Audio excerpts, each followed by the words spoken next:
오늘 2024년 마지막 주일에 우리에게 주신 하나님 말씀은 구약 성경 제일 마지막 책입니다. 말라기 2장 1절에서 9절 말씀이 되겠습니다. 구약 성경 제가 가진 책으로 1328페이지에 있습니다. 말라기 2장 1절에서 9절 말씀, 찾은 줄 알고 오늘 우리에게 주신 하나님의 기록된 계시의 말씀을 제가 봉독하겠습니다. 하나님의 말씀을 경청하시기 바랍니다. 너희 제사장들아, 이제 너희에게 이같이 명령하노라. 만군의 여호와가 이르노라. 너희가 만일 듣지 아니하며 마음에 두지 아니하여 내 이름을 영화롭게 하지 아니하면 내가 너희에게 저주를 내려 너희의 복을 저주하리라. 내가 이미 저주하였나니 이는 너희가 그것을 마음에 두지 아니하였음이라. 보라, 내가 너희의 자손을 꾸짖을 것이요 똥 곧 너희 절기의 희생의 똥을 너희 얼굴에 바를 것이라. 너희가 그것을 함께 제하여 버림을 당하리라. 만군의 여호와가 이르노라. 내가 이 명령을 너희에게 내린 것은 레위와 세운 나의 언약이 항상 있게 하려 함인 줄을 너희가 알리라. 레위와 세운 나의 언약은 생명과 평강의 언약이라. 내가 이것을 그에게 준 것은 그로 경외하게 하려 함이라. 그가 나를 경외하고 내 이름을 두려워하였으며 그의 입에는 진리의 법이 있었고 그의 입술에는 불의함이 없었으며 그가 화평함과 정직함으로 나와 동행하며 많은 사람을 돌이켜 죄악에서 떠나게 하였느니라. 제사장의 입술은 지식을 지켜야 하겠고 사람들은 그의 입에서 율법을 구하게 되어야 할 것이니 제사장은 만군의 여호와의 사자가 됨이거늘 너희는 옳은 길에서 떠나 많은 사람을 율법에 거스르게 하는도다. 나 만군의 여호와가 이르노니 너희가 레위의 언약을 깨뜨렸느니라. 너희가 내 길을 지키지 아니하고 율법을 행할 때에 사람에게 치우치게 하였으므로 나도 너희로 하여금 모든 백성 앞에서 멸시와 천대를 당하게 하였느니라 하시니라. 아멘. 자리에 앉으시기 바랍니다. 기도하겠습니다. 하나님 아버지, 은혜를 감사합니다. 올 한 해도 순간순간 매 예배마다 귀한 말씀으로 은혜 주심을 진심으로 감사합니다. 그러나 부족한 자들이 그 말씀을 듣는 데서 그치며 우리의 삶 속에 말씀을 따라 실천하지 못했음을 이 시간 고백하며 참회합니다. 이제 2024년도 마지막 주일 예배에 귀한 말씀 앞에 머리 숙였습니다. 하나님, 말씀하옵소서. 저희들이 이 말씀 듣고 또 이 말씀 속에서 깨달음을 얻고 이 말씀이 우리에게 요구하는 대로 살아갈 수 있도록 은혜를 베풀어 주옵소서. 예수님의 이름으로 기도하옵나이다. 아멘. 하나님에게 이스라엘은 어떤 존재일까? 또 우리는 하나님 앞에 또 어떤 존재일까? 이사야 43장 4절에 보니까 이사야 선지자를 통해서 이런 말씀을 하셨어요. 내가 내 눈에, 그러니까 우리가 하나님의 눈에는 보배롭고 존귀하며 또 내가 너를 사랑하였은즉, 이렇게 말씀하셔요. 하나님 보시기에 우리는 보배로운 존재라는 거예요. 존귀한 존재라는 거예요. 또한 사랑스러운 존재라는 거예요. 성경을 여러 가지 번역으로 보면 참 재미있어요. 요 구절을 공동 번역은 이렇게 번역을 했더라고요. 너는 눈에 넣어도 아프지 않을 나의 귀염둥이, 나의 사랑이다. 얼마나 좀 좀 친근감 있게 또 들려요. 너는 정말 눈에 넣어도, 우리도 그러잖아요. 자녀들 보면 어릴 때는 야, 눈에 넣어도 안 아프다. 보고만 있어도 배가 부르다. 이런 여러 가지 표현들을 하는데 하나님이 그러시잖아요. 우리가 눈에 넣어도 아프지 않을 그런 존재다. 사랑스러운 존재라. 이런 말씀을 하고 있어요. 하나님이 이스라엘 백성들을 많은 나라 가운데서 택하셔서 제사장 나라로 삼으셨어요. 출애굽기 19장 6절에 보니까 너희가 내게 대하여 제사장 나라가 되며 거룩한 백성이 되리라. 우리가 뭐 잘 알지만 이스라엘 백성들이 다른 나라들에 비해서 뭐 월등 뛰어나서 그런 건 아니에요. 이게 전적인 하나님의 은혜입니다. 왜 그랬냐고 물어보면 그거 묻지 마세요. 하나님의 주권이니까. 하나님이 수많은 나라들 가운데서 특별히 이스라엘 백성을 택하셔서 제사장 나라로 삼으셨다는 거예요. 우리는 뭐 설명하려면 또 쉽지 않지만 성경에 나와 있는 제사장의 이 직분이 얼마나 존귀하고 또 거룩한 직분인지 다 잘 알지요. 제사장의 이 직은요, 사람이 세우는 거 아니에요. 이스라엘의 성경을 보니까 세 직종에 대해서는 기름을 부어서 세운다는 거예요. 이거는 하나님이 택하신다는 거예요. 왕이나 예언자 혹은 선지자라기도 하고요. 그리고 제사장. 이 세 종류의 사람들은 기름을 부어서 세우는 거예요. 하나님의 규정을 따라서. 이거 뭐 내가 하고 싶다고 되는 것도 아니고요. 공부 잘하고 머리가 뛰어나서 되는 것도 아니에요. 출애굽기 너무 오래전에 우리가 또 강의를 또 해봤기 때문에 그래 제사장의 그 의복 그거 하나만 봐도요 얼마나 멋들어지는지 몰라요. 머리에서부터 보석으로 온갖 보석으로 치장을 하고 가장 좋은 천으로 멋지고 아름답게 왜? 하나님 앞에 서야 될 직분이기 때문에. 하나님의 편에 서서는 하나님의 말씀을 백성들에게 전하기도 하고 가르치기도 하고 또 그런가 하면 백성들의 편에 서서는 백성들의 지은 죄의 문제를 하나님 앞에 들고 나가서 사함받게 하는 이 정말 중요한 직분이죠. 지금은 우리 시대가 달라져서 하나님 앞에 우리가 직접 기도하고 또 죄 용서를 구하고 다 하지만 구약 시대는 그렇지 않았거든요. 제사장을 통해서만 하나님 앞에 나아갈 수 있었거든요. 정말로 귀하고 좋은 그렇기 때문에 정말 존경받고 그런 존귀함을 여김을 받는 그런 직분이에요. 그런데 오늘 읽은 본문을 통해서 또 우리가 보신다면 말라기 전체를 보면 이 제사장이 그런 귀하고 또 존귀한 직분을 가진 제사장이 뭔가 수치와 멸시를 당하는 모습을 우리가 보게 됩니다. 오늘 본문 2장 1절을 보니까 너희 제사장들아 이제 내가 너희에게 이같이 명령하노라 하나님이 말씀하시는 거예요.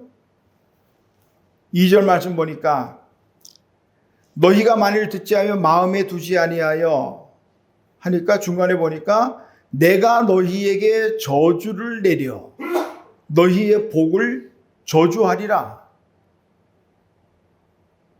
이 귀한 직분을 가진 사람들이 복을 더 많이 받으면 또 모를까? 저주를 받는단 말이에요. 이미 저주를 했다.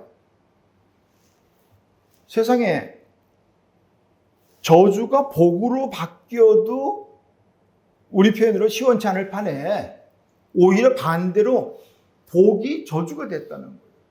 누가요? 제사장들. 3절 보라 내가 너희의 자손을 꾸짖을 것이요 똥 곧 너희 절기의 희생의 똥을 얼굴에 바를 것이라 너희가 그것과 함께 제하여 버림을 당하리라. 요 3절 말씀은요 세번역 성경으로 제가 읽어드릴게요. 나는 너희 때문에 너희 자손을 꾸짖겠다. 너희 얼굴에 똥칠을 하겠다. 너희가 바친 희생 제물의 똥을 너희 얼굴에 칠할 것이니 너희가 똥무더기 위에 버려지게 될 것이라. 이게 지금 제사장한테 하는 말씀입니다. 얼굴에 똥칠을 하겠다는 거예요. 9절 말씀 끝에 보니까 모든 백성 앞에서 멸시와 천대를 당하게 하였느니라.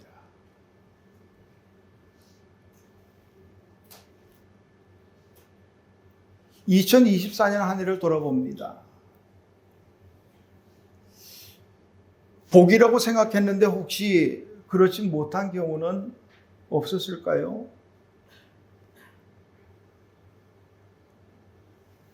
제사장들은 절기를 지키며 희생 제물을 잡아 하나님께 바치는 것을 영광으로 또 마땅한 직분으로 생각했는데 이제는 얼굴에 똥칠하겠다는 거예요. 그리고 그것과 함께 제하여 버림을, 똥을 아끼는 사람은 없겠지요. 똥들과 함께 버려진다는 거예요.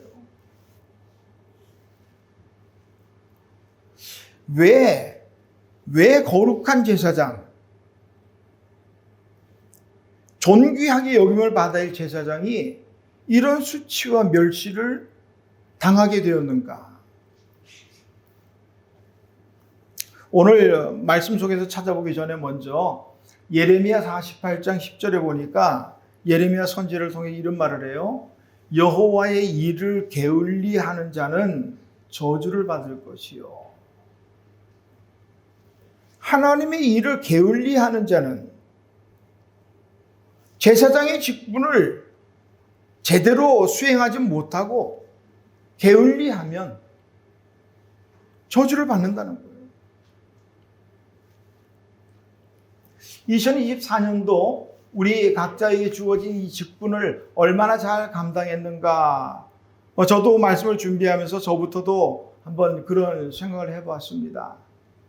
한 해 이 김하중앙교회를 섬기라고 하나님 세우셨는데 이 목사로서 직분을 잘 감당했는가 한번 또 돌아보았습니다. 예레미야 48장 10절의 말씀을 새번역 성경은 이렇게 번역했어요. 주님의 일을 정성을 다하여 하지 않는 사람은 저주를 받을 것이라. 공동번역입니다. 여호와께서 시키신 일 건성으로 하다가는 천벌을 받으리라. 우리가 맡겨주신 귀한 직분을 정말 정성을 다해서, 최선을 다해서 열심히 성실하게 잘 감당하지 못하고 건성 그냥 했다면 이 시간에 회개하고 이제 불과 이틀 남은 25년도를 맞이할 수 있기를 주님의 이름으로 축원합니다. 제가 늘 말씀드리지만 이제는 후회하든 회개하든 이제는 돌이킬 방법은 없어요. 우리가 지나간 시간을 돌이킬 수 없으니까. 그러나 감사한 것은 그래도 새로운 해를 또 우리에게 주셨다는 사실. 그래서 또 다시 시작할 수 있어요. 2025년도 내일 모레부터 맞이할 새로운 해는 2024년도에 했던 같은 실수, 같은 잘못을 되풀이하지 말고 새롭게 좀, 오늘 제사장들이 이 수치와 멸치가 아니라 정말 칭찬받는 그런 한 해로 준비할 수 있기를 바랍니다. 왜 제사장들이 이런 수치를 당해야만 했을까? 그 전에 한 가지 또 그런 생각을 할 수도 있겠어요. 너희 제사장들아, 난 제사장 아니지? 제사장들만 들으면 되는 거 아니야? 옛날 제사장 하면 오늘 목회자 정도 될까? 그럼 목사님만 하면 되는 것 같은데 그런 생각을 할 수도 있겠어요. 그러나 그렇게 혹시라도 궁금해하고 의아해 하시는 분들을 위해서 베드로가 일찌감치 말했거든요. 베드로전서 2장 9절에 보니까 너희는 택하신 족속이요, 그 다음에 뭐예요? 왕 같은 제사장이라. 우리가 제사장이라는 거예요. 그러므로 오늘 우리에게 주시는 말씀입니다. 왕 같은 제사장 여러분, 그냥 제사장이 아니라 왕 같은 제사장이라는 거예요. 올 한 해 내 제사장 직분 잘 감당하셨습니까? 잘못했다면 오늘 말씀 보니까 이 불편한 얘기지만 복이 저주로 바뀐단 말이죠. 얼굴에 똥칠하는 삶을 살게 된단 말이죠. 참 불편한 말씀인데 이제 바꿔야 되겠어요. 그러면 어떻게 하면 수치와 멸시가 저주가 복으로 또 존귀하게 될 수 있을까 하는 것을 우리 오늘 제사장들의 그 행태를 보면서 반면교사 삼아야 되겠어요. 아, 이래서 수치와 멸시를 당했구나. 먼저 2절에 보니까 왜 제사장들이 이런 수치와 멸시를 당했을까? 그것은요, 한마디로 하나님을 영화롭게 하지 못했다는 거예요.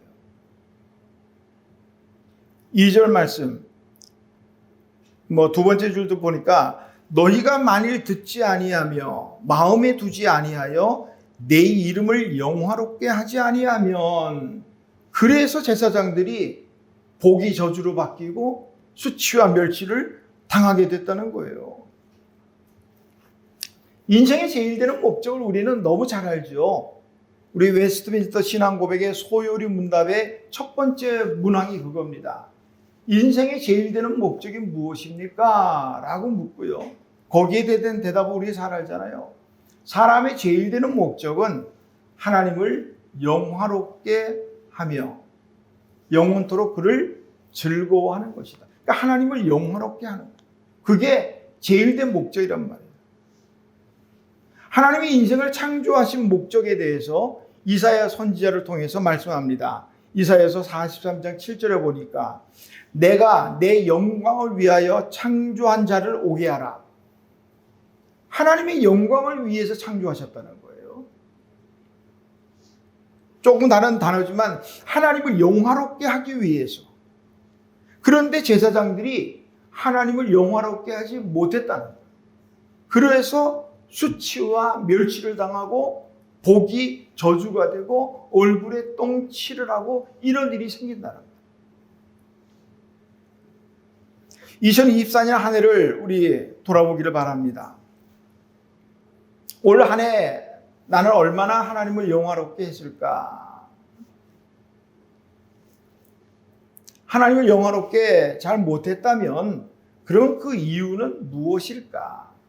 오늘 제사장들이 하나님을 영화롭게 못해서 이런 수치를 당했는데 하나님을 영화롭게 하지 못했던 이유가 그 나와요. 2절에 보니까 너희가 만일 듣지 아니하며 마음에 두지 아니하여 내 이름을 영화롭게 하지 아니하면, 하나님의 말씀을 듣지도 않고 마음에 두지도 않았다는 거예요. 누가요? 제사장들이. 오늘 우리는 다 왕 같은 제사장이랬으니까 우리지만 구약 시대에는요, 이 제사장이 있던 시기에는 하나님 가장 가까이 나갈 수 있는 사람은 제사장이었습니다. 일반 백성들이요, 성막 하나님 있는데 가까이 가다가 다 죽게 돼 있어요. 오직 제사장만, 그것도 지성소라는 가장 거룩한 하나님의 궤가 있는 데는요, 대제사장만 1년에 한 차례 들어가는 그만큼 막중한 책임을 가진 사람이에요. 아까도 말씀드렸지만 제사장의 중요한 일 가운데 하나는 하나님의 말씀을 듣고 그것을 백성들에게 전하고 가르치는 거예요. 여러분, 하나님께서 말씀하셨습니다. 그런데 그 제사장들이 하나님의 말씀을 듣질 않아요. 마음에 두지도 않아요. 그러니 영화롭게 할 재간이 있나요? 하나님을 영화롭게 해드릴 사람들은 먼저는 하나님의 말씀, 하나님의 음성을 듣고 그리고 그 말씀들을 마음에 새기고 그래야 하나님을 영화롭게 하든지 어떻게 하든지 할 텐데 말씀이 전혀 없는데 어떻게 영화롭게 할 수가 있느냐 말이에요. 한 해 동안 우리는 하나님의 말씀에 얼마나 귀를 기울였습니까? 하나님의 말씀이 꼭 이렇게 영화에서처럼 이렇게 거룩한 굵은 음성으로 들려 그런 건 아니잖아요. 때로는 설교자를 통해서 듣기도 하고 아니면 하나님의 귀한 이 기록된 말씀을 읽으면서도 들을 수 있잖아요. 기도하면서도 들을 수 있잖아요. 그 하나님 말씀을 들어야 되는데 마음에 두지 않아요. 현대인의 성경 보니까 마음에 두지 않았다 이 말을 어떻게 번역했냐면 하나님의 이름을 높이지 않았다는 거예요. 세번역 성경은 하나님의 이름을 존귀하게 여기지 않았다 그렇게 번역했습니다.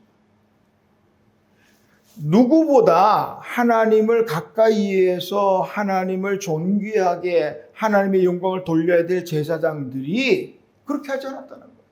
그러니 수치를 당하는 건 당연하죠. 하나님의 말씀을 듣지 않고 마음에 두지 않으면 영화롭게 되지 못하면 수치와 멸치를 당하는 것, 아주 정말 정확하게 여기에 맞는 예가 있어요. 사무엘상 15장에 보면 이스라엘의 첫 번째 왕인 사울이 아말렉과 전쟁하는 장면이 나옵니다. 하나님은 이미 승리를 약속하셨어요. 그리고서 한 가지 명령합니다. 아말렉과 싸워 이기면 진멸하라는 거예요. 진멸이라는 이 단어는요, 참 두려운 단어예요. 사무엘상 15장 3절에 보니까 이렇게 말했습니다. 가서 아말렉을 쳐서 그들의 모든 소유를 남기지 말고 진멸하되, 그 다음에 구체적으로 나와요. 진멸할 것이 뭐냐? 남녀와 소아와 어린아이 말하는 거예요. 젖먹는 아이와 우양과 낙타와 나귀와 진멸이라는 것은요, 호흡하는 것들은 사람이든 짐승이든 나이가 많든 적든 싹 죽이는 거, 이게 진멸이에요. 참 두려운 단어예요. 그런데 사울은요, 하나님 말씀을 귀담아 듣지 않았어요. 마음에 두지 않았습니다.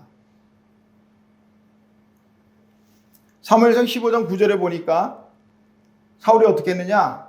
아말렉의 양과 소의 가장 좋은 것 또는 기름진 것, 어린 양, 모든 좋은 것은 남기고, 하나님이 진멸하라는데 남기고, 진멸하기를 즐겨 아니하고 가치 없고 하찮은 것은 진멸하였더라 이렇게 되어 있어요. 하나님의 말씀은 분명히 진멸하라 했는데 자기 보기에 좋은 것들을 남겨두고 그리고 자기 눈에 가치 없고 하찮은 것들만 진멸했다는 거예요. 이것 때문에 하나님이 진노를 샀어요. 이스라엘 첫 번째 왕의 이 영광을 가지고서도 그 수치를 받게 됩니다.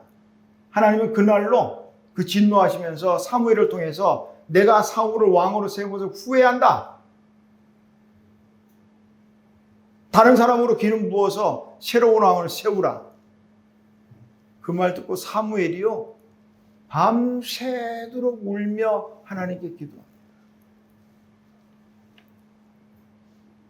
재밌는 거 있어요.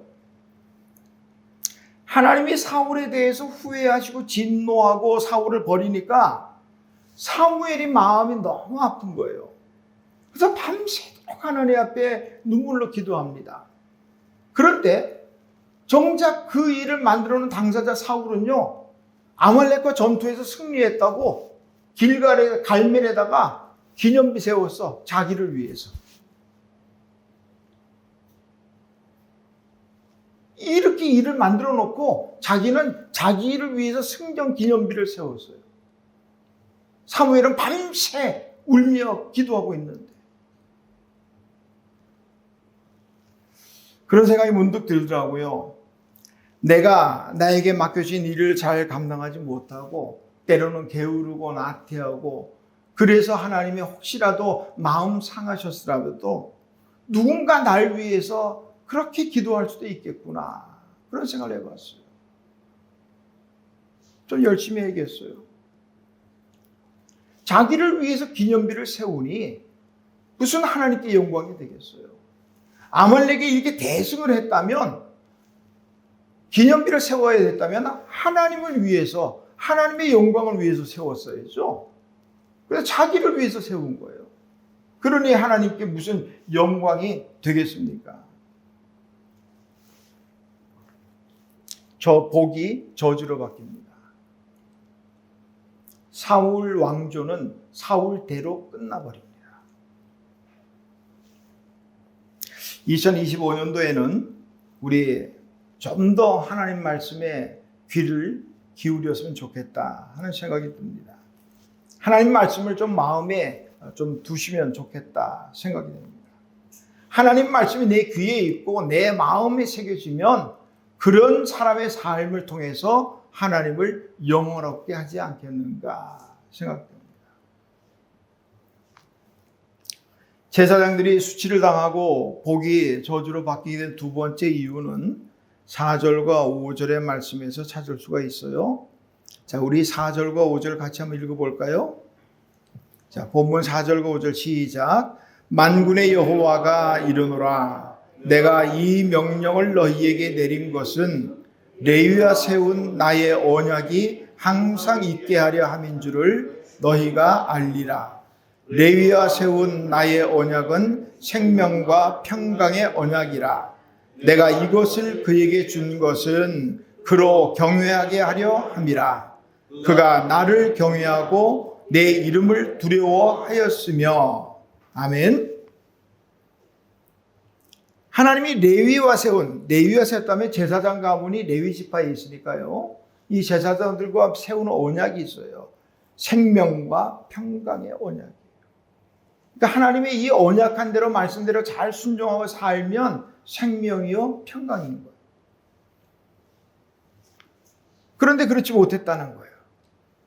하나님이 이 언약을 주신 이유가 뭐냐? 5절 중간에 보니까 그로 말미암아 경외하게 하려 함이라.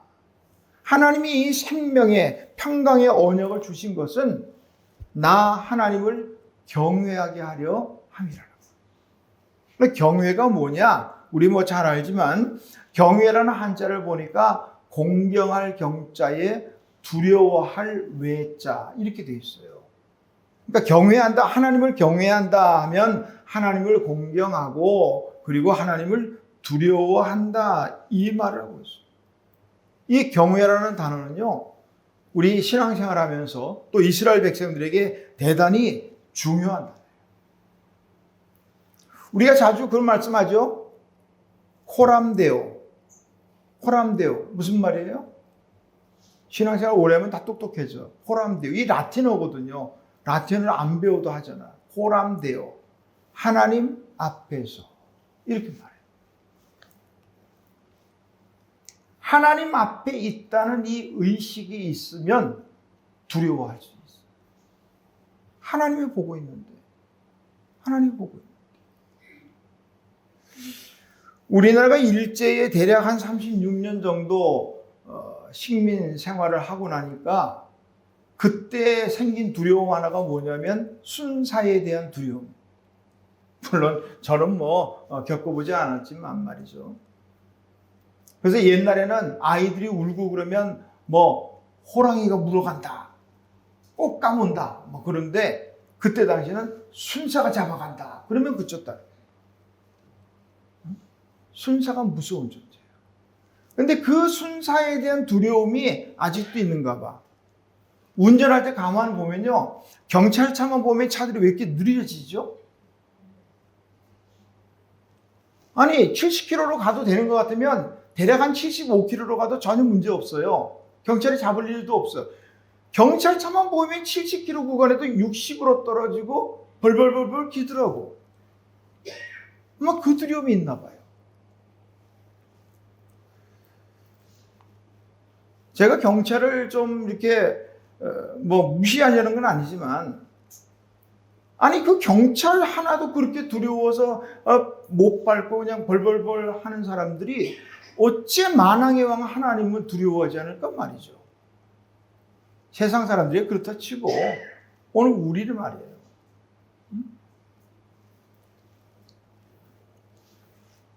신앙생활은요, 물론 어떤 사람들은 요즘 그런 말들을 하더라고요.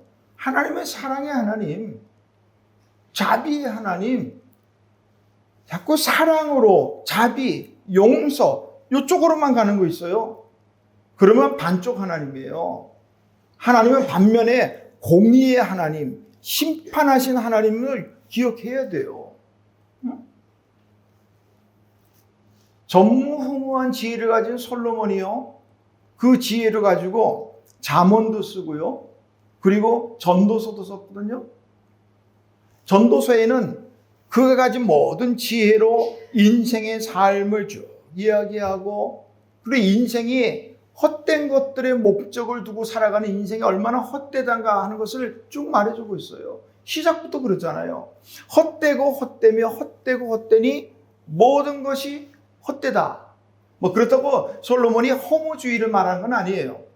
우리가 세상에서 목적하고 열심히 살아가는 이것들이 헛될 수 있다는 거예요. 그러면서 그런 것들을 자신의 경험을 또 섞어서 쭉 말합니다. 전도서 12장, 12장을 통해서 자기가 얼마나 인생을 그렇게 살아봤을까, 포도나무도 농장도 가져보고 이것도 해보고 사업도 확장해보고 뭐 여러 가지 해봤는데 다 헛되더라. 그러니 여러분, 인생을 그렇게 살면 안 됩니다. 쭉 설명합니다. 그리고 전도서 마지막 부분에서 이렇게 결론을 내렸어요. 일의 결국을 다 들었으니 하나님을 경외하고 그 명령을 지킬지어다. 솔로몬은요, 지혜뿐이 아니라 부귀 영화 모든 것 다 누린 사람이에요. 하고 싶은 것 마음대로 다 해봤어요. 전도서에 보시면 자기가 하고 싶은 것, 마음에 원하는 건 다 했다는 거예요. 그런데 그게 다 헛되다라는 거예요. 그러면서 마지막 부분에서 말합니다. 마음대로 살아보십시오. 그러나 하나님의 심판이 있다는 것을 기억하십시오. 하나님을 경외해야 합니다. 이게 전도서의 결론입니다.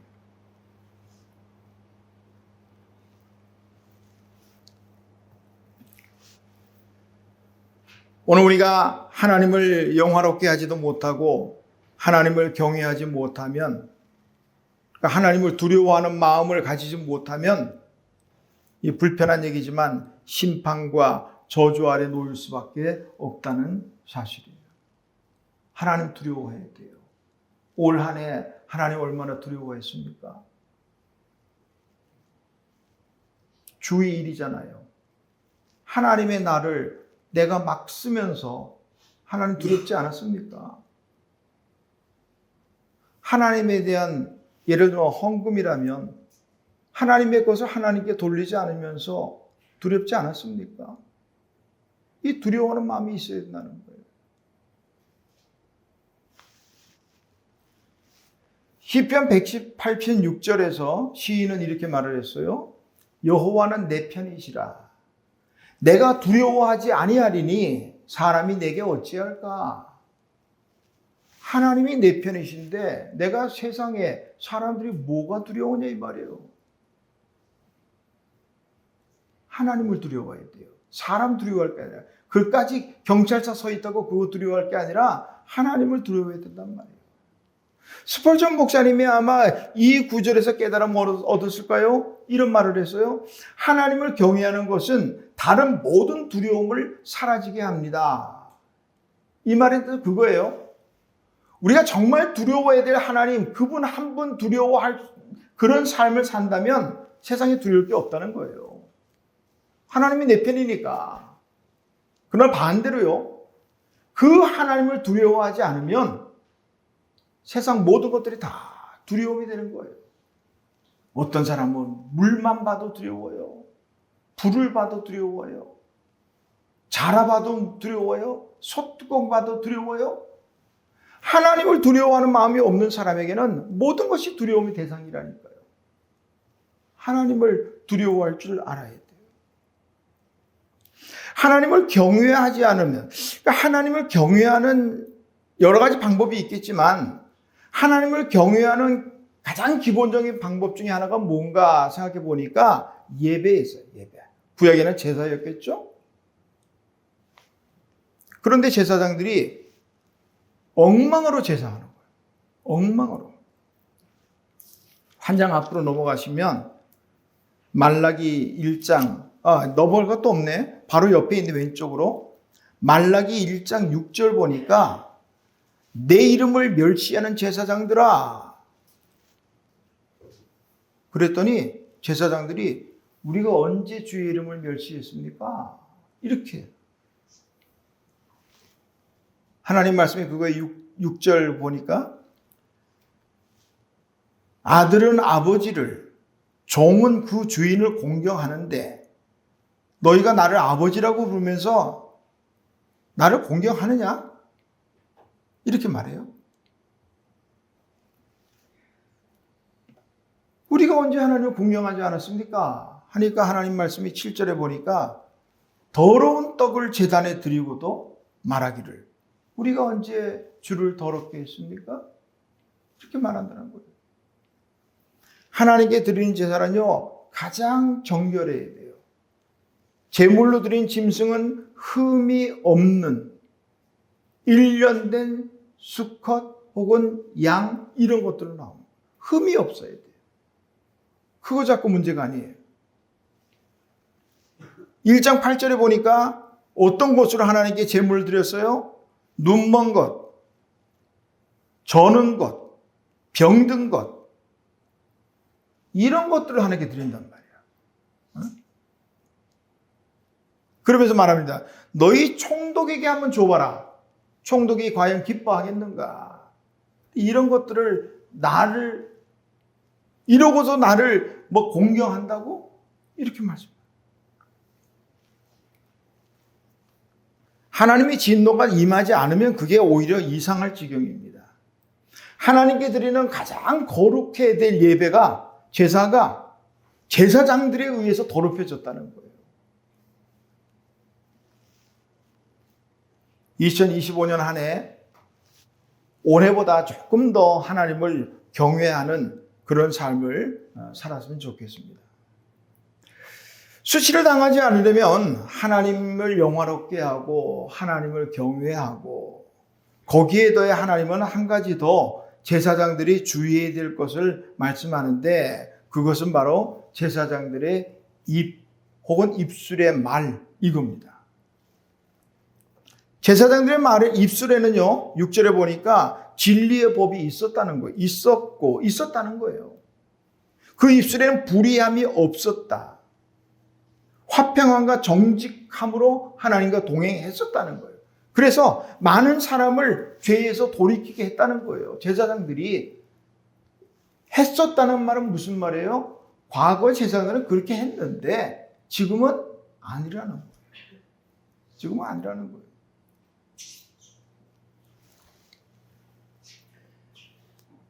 제사장들이 진리의 법을 따라 또 불의가 없었고 하니까 공의와 정의로운 것으로 가르치고 전하고 하니까 수많은 사람들이 제사장을 통해서 이제는 옳은 길로 돌아섭니다.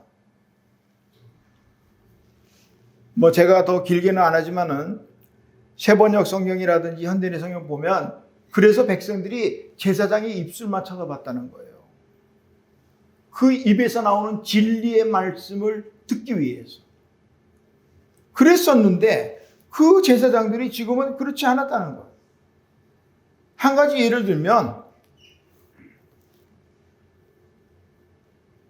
8절 말씀 보니까 너희는 옳은 길에서 떠나 많은 사람을 율법에 거스르게 하는도다. 이 표현이에요.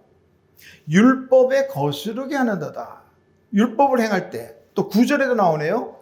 너희가 내 길을 지키지 아니하고 율법을 행할 때 사람에게 치우치게 하였으므로 율법을 행할 때 치우쳤다는 거예요. 제사장의 중요한 역할 가운데 하나는 재판입니다. 구약시대의 제사장은요, 하나님 앞에 제사를 드리는 것뿐만 아니라 재판도 감당했고요. 그 다음에 의사도 역할도 했어요. 그래서 우리 전염병이니 또 나병이니 이런 거 발병하면 그게 나병이다, 아니다, 정결해졌다, 누가 판단하냐면 제사장들이 다 했어요. 그러니까 제사장들이 재판도 했는데 치우쳤단 말이에요. 재판에서 가장 중요한 것은 공정한 재판이에요. 그런데 치우쳤어요. 뭘로? 뇌물을 받고. 지금 그걸 지적하고 있어요. 공정하게 재판을 해야 되는데 치우쳐서 오늘날 말하면 유전무죄, 무전유죄 이렇게 됐다 이 말이에요. 제사장들의 입술은 진실해야 합니다. 그래야 하나님을 영원롭게 할 수 있고 하나님을 경외할 수 있어요. 분명한 것은요, 진실하지 못한 입술, 이것은 사단이에요, 사단. 예수님께서 요한복음 8장 44절에 말씀합니다. 마귀는 거짓말장이에요. 거짓의 아비가 되었다. 그러니까 거짓말하면 사단의 자식이에요. 마귀 자식이라는 말이에요. 진실해야 돼요. 하나님의 사람들이. 진실하고 그 말할 때 그 말이 듣는 이에게 덕을 세우고 은혜를 끼치고 그런 말씀이 돼야 한다는 말이에요. 에베소서 4장 29절입니다. 무릇 더러운 말은 너희 입 밖에도 내지 말고 오직 덕을 세우는데 소용되는 대로 선한 말을 하여 듣는 자들에게 은혜를 끼치게 하라. 요즘 듣는 소리들이 너무 불편해요. TV의 뉴스도 그렇고 다 너무 불편해요. 이런 중에도 우리 하나님의 사람들의 그 입술의 말은 좀 은혜스러워야겠다는 거예요. 덕을 끼쳐야 되겠다는 거예요. 누군가의 마음에 상처를 주지 말고 올 한 해 좀 돌아보시면서 혹시라도 나의 말로 나의 어떤 행동으로 누군가의 마음에 못을 박지 않았는가 생각나면요, 혹시 기억나면 회개하세요. 그리고 용서를 구하세요. 진정으로 용서를 구하세요. 왜냐하면 우리 그런 말 있잖아요. 못에 벽에 박힌 못을요 뽑는 거 어렵지 않아요. 그러나 그 못자국은 안 없어진다는 거예요. 그러므로 한마디 말을 할 때도 어떤 행동을 할 때도 좀 더 신중하게 누군가의 상처가 되지 않을까 그런 마음으로. 옛말에 보면 호사유피고 인사유명이라고 그랬죠. 호랑이는 죽어서 가죽을 남기고 원래는 중국에서 원전에는 표사유피라 그랬대요. 그 원전에는 펴보면 가죽을 남기고 이렇게 했는데 이게 일본에 넘어가면서 일본에서 호사유피로 바뀌었다는데 왜냐하면 일본 사람들은 호랑이 가죽을 너무 좋아해요. 그래서 일제시대 때 우리나라 호랑이 다 잡아 죽였나 봐. 그 호사유피. 어쨌든 호랑이는 죽어서 가죽을 남기고 사람은 이름을 남긴다. 이제 우리의 이름을 남길 방법 하나 소개하고 말씀을 마치려고 합니다. 한 장, 두 장이네요. 두 장. 말라기 3장 16절. 말라기 3장 16절을 한번 펴보실까요?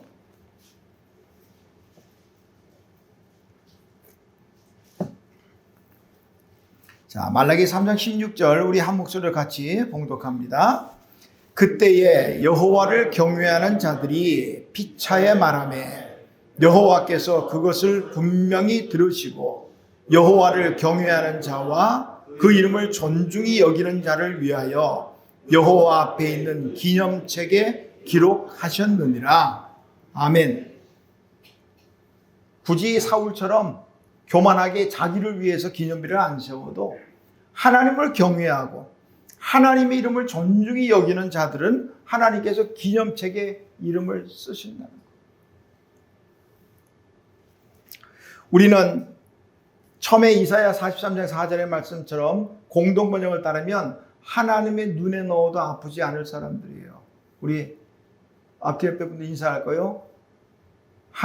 당신은 하나님이 눈에 넣어도 아프지 않을 사람입니다. 좀 길지만 눈에 넣기에는 옆에 사람이 너무 큰가? 그래도 좋아요. 어쨌든 우리는 하나님이 눈에 넣어도 아프지 않을 사람들. 2025년도를 기도로 준비하자고요. 오늘 오후에 그래서 2025년도를 준비하는 기도를 좀 하면서 한 해를 좀 마무리하고 또 새해를 맞이할까 하는데 2025년도는 나를 통해 하나님이 영광을 받으실 것입니다. 하나님을 영원롭게 하고 하나님을 더 경외하는 새해를 맞이하시기를 주님의 이름으로 축원합니다. 하나님 아버지 은혜를 감사합니다. 가장 거룩하고 존귀할 우리 제사장들이 어찌하여 이렇게 수치와 멸시를 당하게 되었는지 오늘 이 말씀 속에서 살펴봅니다. 하나님, 제사장 된 우리, 왕 같은 제사장 우리가 하나님을 영화롭게 하며 하나님을 경외하며 살아갈 수 있도록 은혜를 베풀어 주옵소서. 예수님의 이름으로 기도하옵나이다. 아멘.